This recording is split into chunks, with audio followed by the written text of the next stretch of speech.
सभी media friends को देखो, कुछ दिन पहले बीजेपी ऑफिस में उन लोग का ज्वाइनिंग प्रोग्राम था।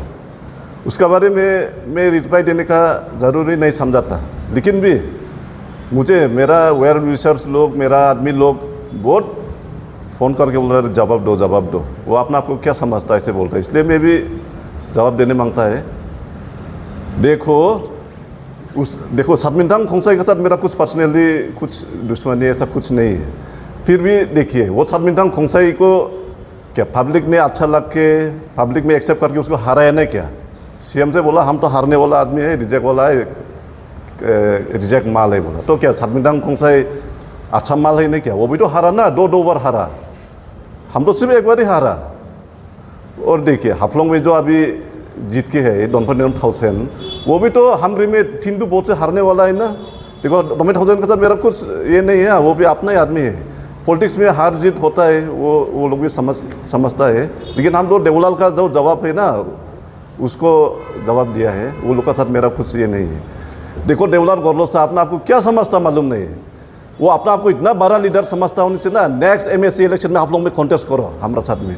हम भी कॉन्टेस्ट करेगा, तुम भी कॉन्टेस्ट करो, और पब्लिक जवाब देगा कौन रिजेक्ट माल है कौन अच्छा माल है। खुद नहीं जान के दूसरा को ओवर स्मार्ट बोलता है, खुद ओवर स्मार्ट है। खुद नहीं जान के उल्टा पुल्टा बोलते रहता है। आदमी लोग उनको इतना लुकडाउन करता है, गरीब आदमी बोल के हम लोग को, उसका जैसे तो हम लोग तो दोनों आदमी नहीं है ना, इसलिए लुकडाउन करता है। और देखो बीजेपी में तो वो लोग देख के लेता बोला।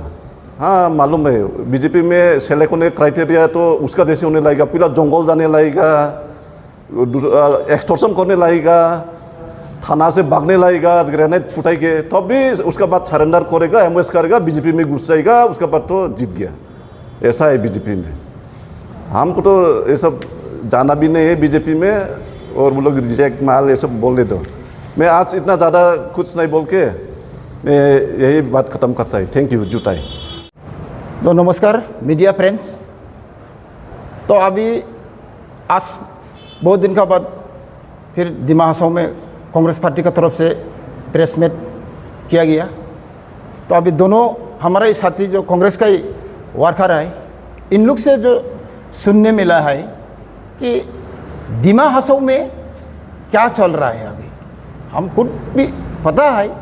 और अभी देखो ये जो रोड लेके, सिंडिकेट लेके, जो ज्वाइनिंग लेके, जो एक कॉन्स्टिट्यूशनल पोस्ट में बैठने वाला सीएम, उसका बातचीत कैसा है, उसका चाल चलन कैसा है, और वो क्या कर रहा है दिमा हसाओ में। इसलिए अभी दिमा हसाओ ऐसा हालत से दौड़ रहा है जैसा कोई गार्जियन नहीं है, जो जिसको यो कर सकता है उसको उठा सकता है, मार सकता है, अभी जिसको काटना है काट सकता है। ऐसा थोड़ी राजनीति होता है। कम से कम कांग्रेस पार्टी में तो ऐसा कभी राजनीति नहीं होता है। कांग्रेस पार्टी बहुत पुराना पार्टी है, 100 साल से भी ज़्यादा वाला पुराना पार्टी है। इसलिए ये जो वर्तमान का सरकार है, किसी भी हालत में, हर हाल में दिमा हसाओ का जनता इकट्ठा होके उगाड़ के फेंकने ही लगेगा। और मैं एक बात कहना चाहता हूँ, अभी ये हमारा जो साथियों से सुनने मिला है, वो क्या सीएम का जैसे धोनी नहीं है बोलता। अरे आप राजनीति में आया है, राजनीति में आना एक सेवक का काम होता है, अमीर बनने के लिए थोड़ी आता है।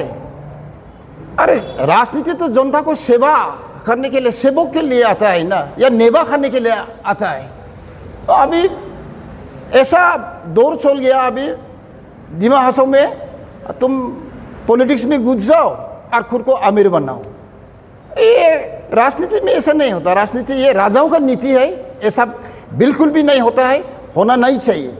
इस सरकार को हर हाल में फेंकना जरूरी है।